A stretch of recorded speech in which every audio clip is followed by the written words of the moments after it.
நாம் பார்ப்பது மாங்காய் தொக்கு. மாங்காய் 3 எடுத்திருக்கேன்.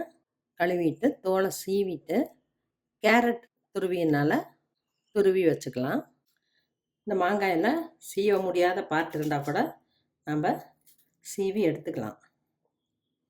எடுத்து சின்ன சின்ன பீசஸாக போட்டுக்கலாம். இதில் பெரிய கண்ணில் சீவியிருக்கேன். ரொம்ப குட்டியாக சீவணும்னு அவசியம் இல்லை. அப்போ தான் நமக்கு சாப்பிட்றப்ப அந்த புளிப்பு சுவை தெரியும். அடுப்பில் கடாய் வச்சுருக்கேன். நல்லெண்ணெய் 4 டேபிள் ஸ்பூன் ஊற்றிருக்கேன். ஊறுகாய்க்கெல்லாம் எண்ணெய் இருந்தால் தான் கெடாமல் இருக்கும். கடுகு 1 டீஸ்பூன் போடுறேன். பொரிஞ்சிருக்கு. சீவின மாங்காயை போட்டுறேன். நம்ம பெருங்காயம் வறுத்து நுணுக்கிக்கலாம்.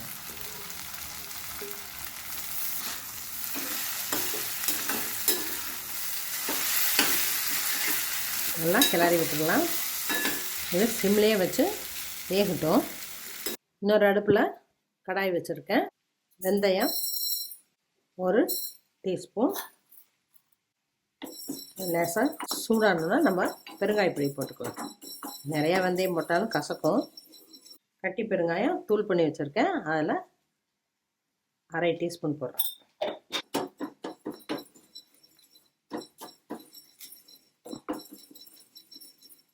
நல்லா சிவக்குது.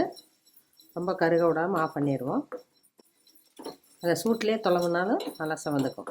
ஆற விட்டு பவுட்ரு பண்ணி வச்சுக்குவோம். அடி பிடிக்காமல் வந்துருச்சு.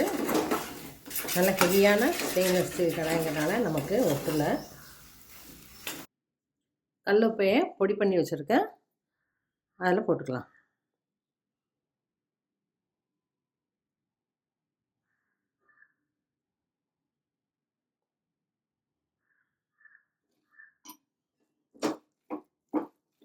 இன்னும் கொஞ்சம் நேரம் வேகட்டும்.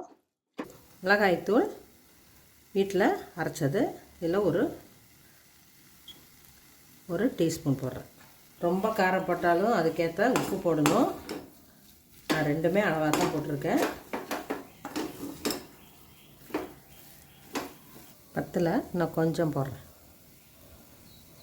அதிகம் வேணுங்கிறவங்க உப்பு காரம் அதிகம் போட்டுக்கலாம். ஊறுகாய் தொக்கெல்லாம் உப்பு காரம் அதிகமாக இருந்தால் தான் கெடாமல் இருக்கும். நான் ஃப்ரிட்ஜில் தான் வைக்கிறேன். அதனால் கொஞ்சம் குறைச்சிக்கிட்டேன்.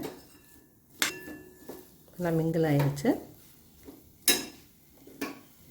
மிக்சியில் வெந்தயம் பெருங்காயம் அரைச்சிட்டேன். அதை போட்டுறேன். அளவாக காரம் போட்டால் நம்ம இட்லி தோசைக்கும் தொட்டுக்கலாம். வயிறை அப்செட் பண்ணாது. நிறையா காரம் போடுறப்ப நம்ம ஊறுகாய் எடுத்து தான் தொட்டுக்க முடியும்.